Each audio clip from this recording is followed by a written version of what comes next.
रुख करेंगे खेलों की खबरों की जानिब। स्पोर्ट्स बोर्ड पंजाब का अरशद नदीम और तलहा तालिब को इनाम देने का फैसला। जराये के मुताबिक अरशद नदीम, तलहा तालिब और कोहे पैमा शहरोज को 10-10 लाख रुपए इनाम दिया जाएगा। जराये का कहना है कि वजीर आला पंजाब जल्द तीनों हीरोज को मदऊ करके इनाम से नवाजेंगे। टोक्यो ओलंपिक्स में अरशद नदीम ने जेवलिन थ्रो और तलहा तालिब ने वेट लिफ्टिंग में 5वीं पोजीशन हासिल की थी। अफगानिस्तान क्रिकेट बोर्ड ने पाकिस्तान के खिलाफ वनडे सीरीज की तस्दीक कर दी।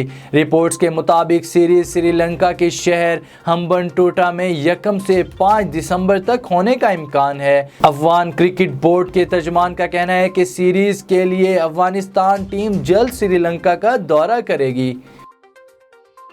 और ओलंपिक्स में शानदार कारकर्दगी, अरशद नदीम को टोक्यो में पाकिस्तानी सफ़ीर ने तारीफ़ी सनद दी। जापान में तैनात पाकिस्तान के सफ़ीर इम्तियाज़ अहमद ने एथलीट अरशद नदीम को टोक्यो ओलंपिक्स में जेवलिन थ्रो मुकाबले में शानदार कारकर्दगी दिखाने और फाइनल में 5वीं पोजीशन हासिल करने पर तारीफ़ी सनद पेश की। अरशद नदीम कोई गोल्ड मेडल तो हासिल ना कर सके, अलबत्ता उन्होंने पूरी दुनिया में पाकिस्तानियों के दिल ज़रूर जीते हैं।